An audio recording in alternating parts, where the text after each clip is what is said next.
Hello, welcome back.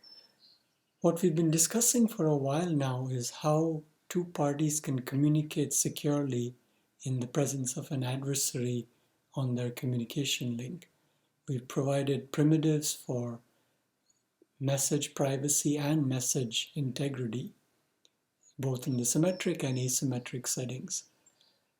But in both cases, we assumed that parties are in possession of keys that they use for these primitives. Indeed, if they didn't have keys, it wouldn't be possible to get any security.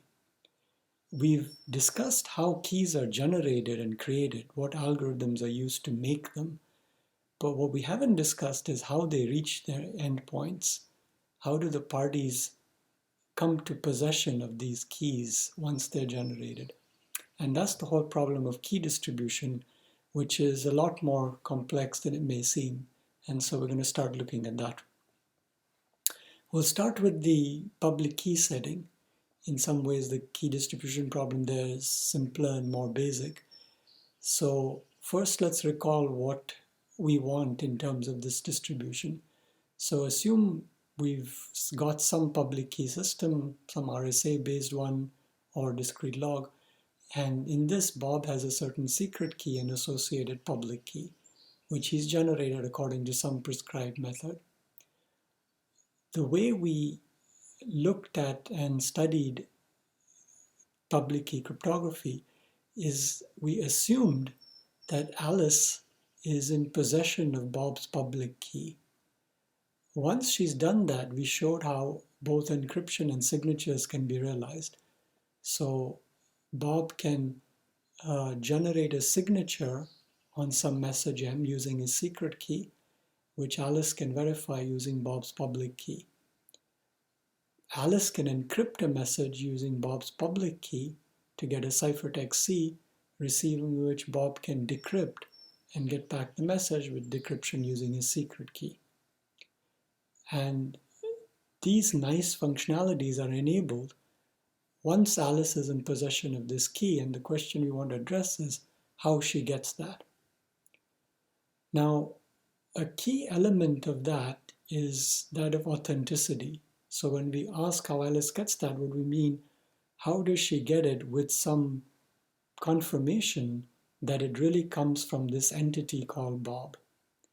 And that leads us, even before we consider how to answer the question, of what one actually means by Bob, in the sense of what is an identity on the internet. So let's talk a little bit about this notion of an identity and try to understand, when we use terms like Alice and Bob, who actually are they? If we look at some kind of real world setting, we think of an identity as perhaps a name, and that name is bound to a person through some kind of societal means, such as a document. So there may be many different Alices. How does a particular Alice prove that she's the one she claims to be? By presenting, let's say, a passport or driver's license. Correspondingly, there are many different Bobs. How does one of them prove he's the right one? Well, if he shows some such document or some proof of this form, then we have created a binding between the actual person and some sort of identity encapsulated by these documents. So what is all this on the internet? Well, effectively on the internet in TLS, Bob is a server. So you can think of Bob's identity as being the high-level entity like the corporation. It's Google or Amazon or whatever. It's effectively tied to a domain name. So you can also think of the identity of Bob as just being the domain name google.com. And what we're trying to do is think about how they're bound together. But from the point of view of the crypto, we're trying to authenticate that binding. Now, it turns out that in TLS, the situation is asymmetric in the sense that usually Bob is a server and Alice is a client. And Alice is a different kind of entity. Her identity could be her IP address or domain name. She needn't be an individual, but she could be. So let's go back then to the problem, which is that we agreed that if Alice is in possession of Bob's public key, then all kinds of nice crypto is enabled, and we want to see how that happens.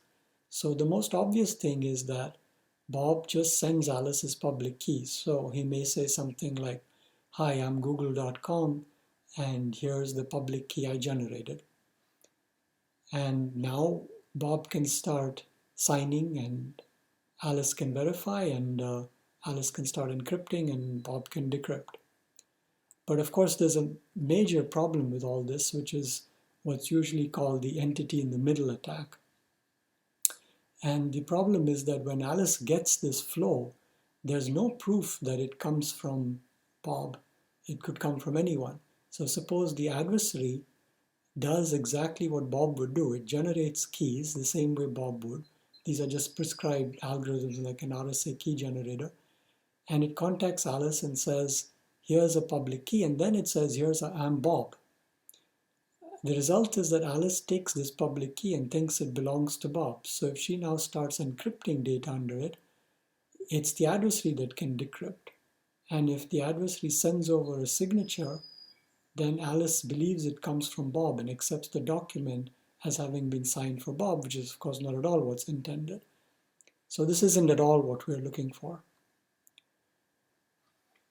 You might think or hope that there's some sort of mathematical way to solve that problem and convince Alice that Bob is who he claims to be.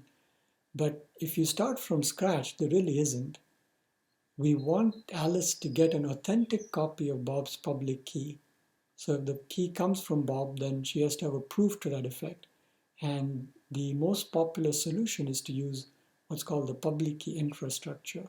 And what this involves is a trusted entity called a certificate authority, whose purpose is to provide this proof. And certificate is the object that constitutes that proof. Now, this isn't the only way to distribute keys with proofs of authenticity. You could think of many other things. Bob could, for example, post his key on his Facebook or on some web page which is on his domain, and the domain is trusted. Include it as an attachment in emails. There are servers where you can put keys. You might hand it to Alice in person and so forth. But certificates are what the internet is mostly running on, at least in terms of client-server interactions.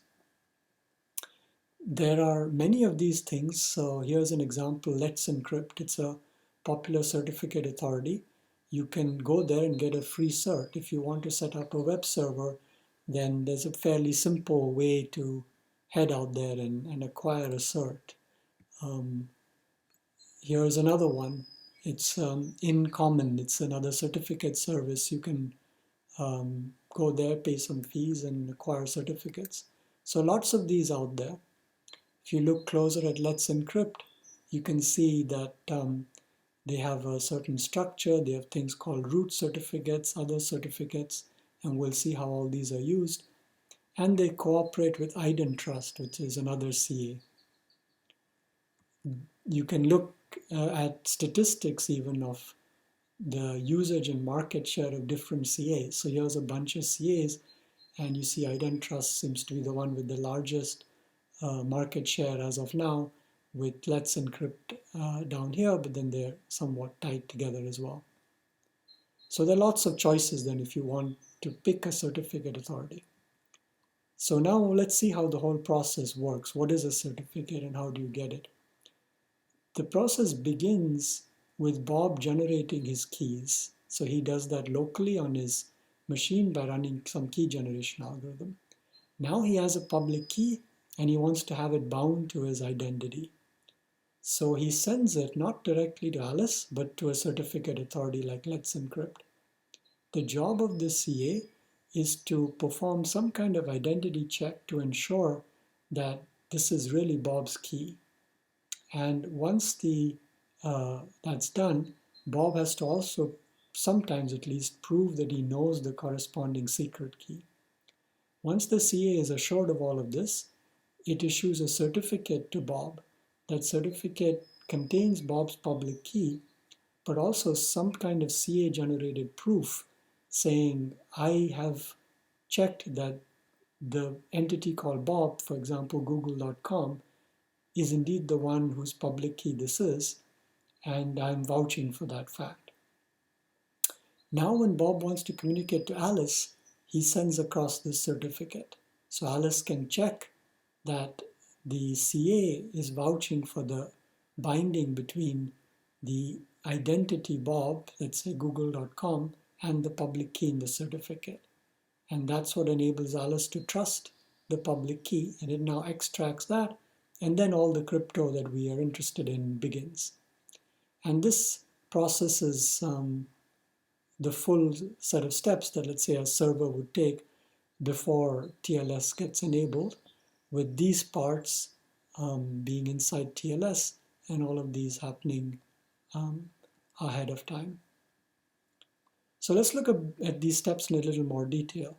So local key generation, well, we studied lots of key generation algorithms, and which one to use will depend on the choice of system. If you've picked an RSA-based system, you'll be running an RSA key generator, setting your public key to the modulus and encryption exponent, secret key to the decryption exponent, and so forth. This is quite easy to do. There are plenty of algorithms. As an example, you can find or download OpenSSL, and within there, you just type a command, OpenSSL, generate RSA key. You tell it the name of a file to output and the desired key length, and it'll generate for you an RSA private key and corresponding public key with a modulus of this length. And it'll tell you the encryption exponent. Note this is that favorite number which we talked about a little bit before. Once you've done that, you can extract the public key. So you can look in that file and take out the public key, and that'll write the public key into this other place. And then you have that, and you're ready to start sending it to CAs for certification or whatever. If you want elliptic curve keys, same thing. You can run OpenSSL, give it some elliptic curve parameters. Here you're naming a particular group, and then again naming a file into which to place things. And here you're again extracting the public key out. So fine, so Alice can get, Bob can get keys that way. It's not the only thing. You can actually get on the internet, and there are websites where you can simply ask to generate a key.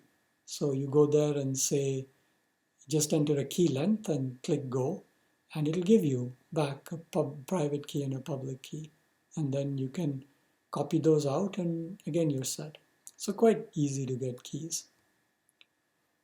Okay, so now the next step has been that having generated keys in this way, Bob has sent them to Let's Encrypt or whatever other certificate authority that Bob has picked. And alongside this, Bob also sends his claimed identity. So he sends a domain name like google.com, an IP address, or maybe something else. And the request is to say, bind this identity to the key I just sent. So upon receiving that request, the identity and key, the job of the CA is to first check that this claimed binding is true, that Bob really has the right to claim that identity, and if so, then it'll tie the public key to that. How this is done can vary. So for example, if Bob is a domain name, then what the CA might do is send Bob some kind of challenge, a random string, and see if he can post it on the web page of the domain. That would prove he has access to this domain, and that would prove that he owns it. If Bob is an email address, perhaps the CA will send an email to the address, and then there would be a link for Bob to click, and then that would verify that he owns the address.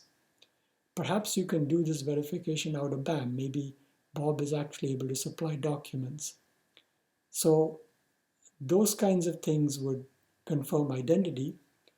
Another step that's usually done is that the CA has Bob either sign or decrypt something using the secret key associated to the public key he's claiming. And this is to ensure that he didn't copy someone else's public key, that he actually knows the secret key. That's kind of relevant in some applications. So once all this is done, the CA is convinced that Bob has a right to claim that identity, and it's agreed that it can bind the public key sent to that identity. Now it has to generate a proof. This is something that tells Alice, yes, I have checked all this. This proof is what's called a certificate, and it consists of two parts. There's some data, and then there's a signature. So this signature is the CA's signature on the data, which is computed under its own secret key. So here we are bootstrapping digital signatures, which is one reason we delayed the discussion of this topic until now, because certificates use digital signatures to implement them. Now, what does the data contain? Well, there are various standards for this, and you can see different choices. But typical things that go in there would, of course, be Bob's public key itself, information about it, like this is an RSA key with a modulus of the following length, etc. There would be the identity tied to the key, for example, a domain name or URL. There would be information about the CA. This is a Let's Encrypt certificate. There would be an expiry date because certificates do expire, and all kinds of potentially other stuff. Once the certificate is generated, it's simply returned to Bob. It says, here's your certificate. You can now start using it as you like. When Bob gets the certificate, now if he wants to communicate with Alice, he is going to send Alice his certificate. And what Alice is supposed to do before she starts using it to encrypt information to Bob or verify Bob's signatures is to check it. How does that work? Well, first of all, she parses it to get the data and the signature, and then she verifies the signature. This means she runs the prescribed verification algorithm of the digital signature scheme. This is the digital signature scheme in use by the CA, and for that she needs to know what the CA's public key is. So it's assumed that she has that public key. And if this checks out, then she says, okay, this certificate is looking good. There are other checks. So having expanded the cert data, she will find the public key and the identity. But she has to check, for example, the certificate date. And after all the checks pass, if they're okay, then Alice accepts it. And only now are you ready for the encryption and signatures to be developed and used. Now, it's interesting to see how all this works out in practice. You can certainly find instances, for example, where this check is not done. For example, sometimes you may have seen your browser pop up something saying this certificate has expired. So, and some browsers may unfortunately give you a choice. Do you want to continue anyway? And the bad thing to do, of course, is to click yes. But that happens. Now, one question left unanswered with this is, to perform this check, Alice needs the CA's public key. But where did it get that? How did Alice come into possession of that key? After all, the problem we're trying to solve is how do you authentically distribute public keys? And now it looks like we have a cyclic relation, because we're saying in order to get Bob's public key authentically, Alice needs to already have the CA's public key authentically. Obviously, it needs to be sure when it has the CA public key that it really belongs to the CA. So the answer is that they come embedded in software. So your browser, for example, will come equipped with copies of certain public keys of certain CAs, and so they're trusted through your trust in your browser. On Apple machines, it comes in keychain, for example. That's the basics of signatures. When they're actually deployed, there's a few other things regarding how they're set up for reasons of convenience. You will often see what are called certificate hierarchies or certificate chains. What that means is that when I have a certificate, it's actually a list of certificates inside. And the way it works is that I may get a certificate issued by, say, UCSD. They issue it, signing it with their public key. If I were to send that to someone, they would try to verify it, but for that they would need UCSD's public key. And where are they to get that?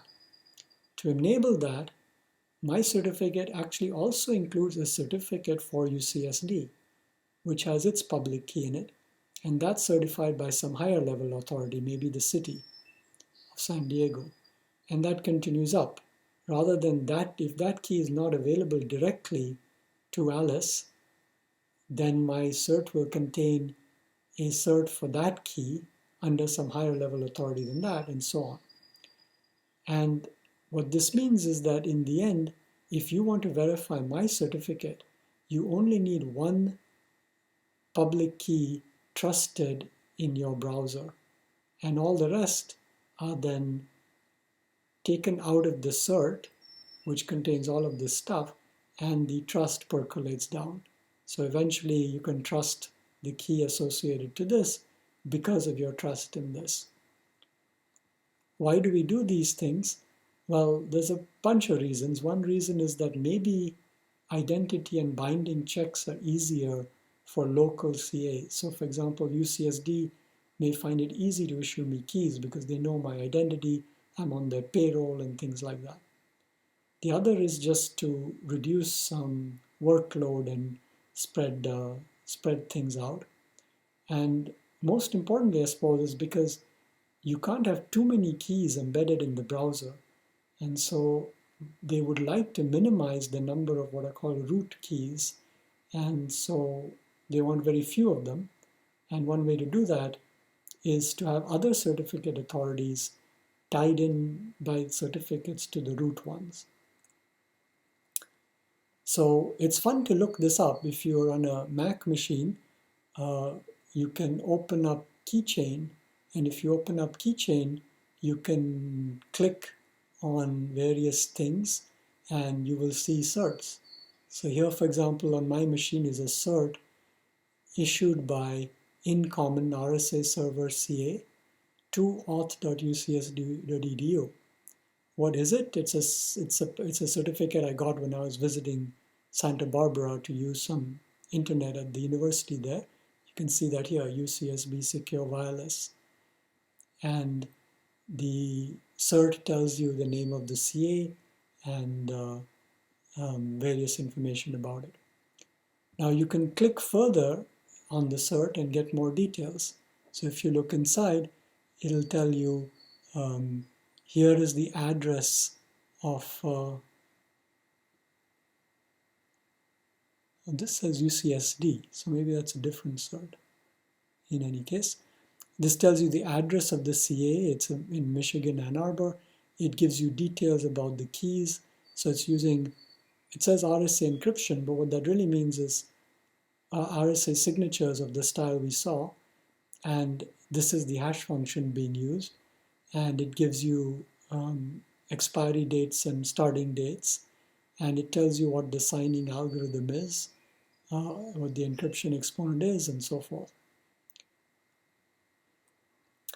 Okay, well, that kind of sets things up so that we see how certificates are expected to work on the internet.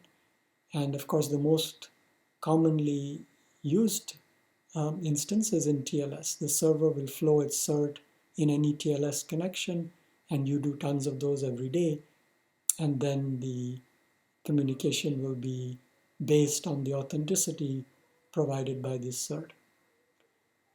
However, when you start looking closer at certs, there are all kinds of issues that come up, which in particular make things a lot more difficult than it may seem from this preview. One of them is revocation.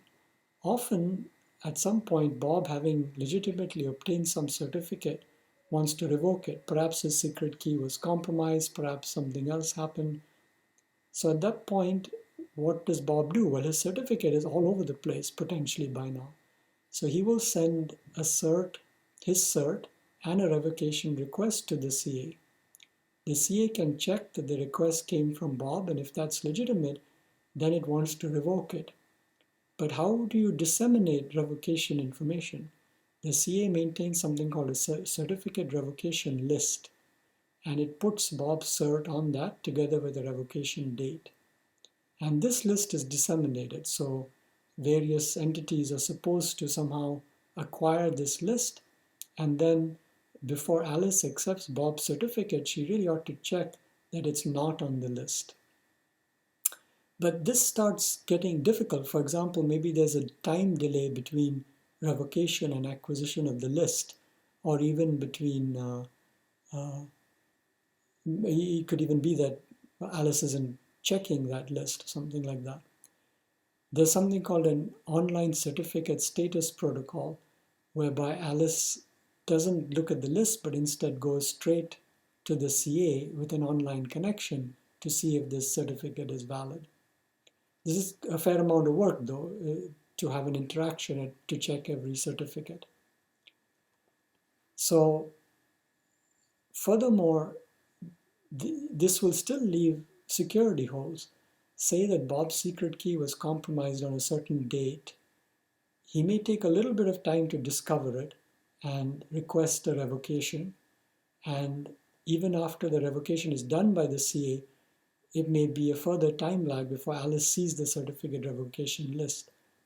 And this will leave a period of a couple of days where the certificate might be used by an adversary. And during that time, Alice would get fooled. She would be accepting as authentic signatures that are really the adversaries, meaning she would think Bob is saying something, but it's not, it's the adversary. Or Alice might encrypt data to Bob, but the adversary can decrypt. So in practice, this is quite a bit of a problem. It's particularly a problem because these CRLs are actually quite large. There's a lot of revocation going on. So due to all these issues, there are various other mechanisms that people are considering and using to establish authenticity of certificates. One of them is certificate transparency, where it's a project of Google's where they try to fix some flaws in the SSL TLS system, and they do this by maintaining logs, and then they check the certificate logs to discard malicious certificates.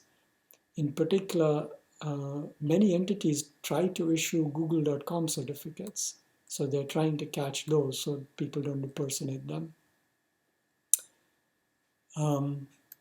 Maybe we can look at some of the other issues behind that. If you want details about how, let's say, Let's Encrypt works, you can look at their documentation and they will tell you exactly how to use their services to actually get yourself a key. This is a good discussion of what are the risks of these compromised digital certificates. So what happens when they're compromised is, for example, that you can then use exploits to get into systems and various other things. Here's another warning about digital certificate dangers and how to fight them.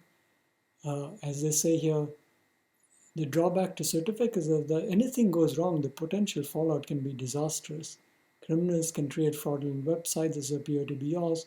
They can create malware that purports to be software originating from you, and they steal credit card details and so forth. So you shouldn't underestimate the risks of these certificates being forged and going bad. And you can see that the system has a certain amount of fragility. So here they explain how it works, and then they talk about updates and somehow good practices in terms of how you use things.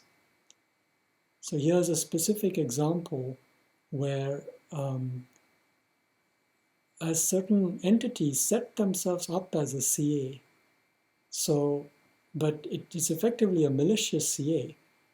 So they got themselves a certificate, and then they started issuing certificates to impersonate Google. So this is the kind of thing that certificate transparency is aiming to avoid. And but what we are seeing is that it's quite difficult. So certificate revocation is not a solved problem. And this person says, as much as I love the PKI and the mathematical security you can provide is horribly implemented in the real world. And it says if done right, it will be damn near perfect, but it's broken for all kinds of different practical reasons. And talks about the broken certificate revocation process. That's exactly what we've been looking at, how hard it is to revoke certs. Most C admins never revoke certs even when they should. People keep using revoke certs and no one notices, right? They're not checking the CRLs or whatever. And it goes on with this long list of problems. Here's another warning. This is an academic study. It says, look at HTTPS, meaning TLS, and it says the provided security is dubious because of the obscure management of digital certs. Our study considers the digital certs of the top 1 million most popular websites and shows that very few websites use certificates properly. In most cases, domain mismatches between certificates and websites are observed, and we study the legal and economic and social aspects. We identify problems with the profit-oriented attitude of CAs, right? So CAs are a business. They sell you certs, except now you have Let's Encrypt. And so all that, lots of warnings about this area.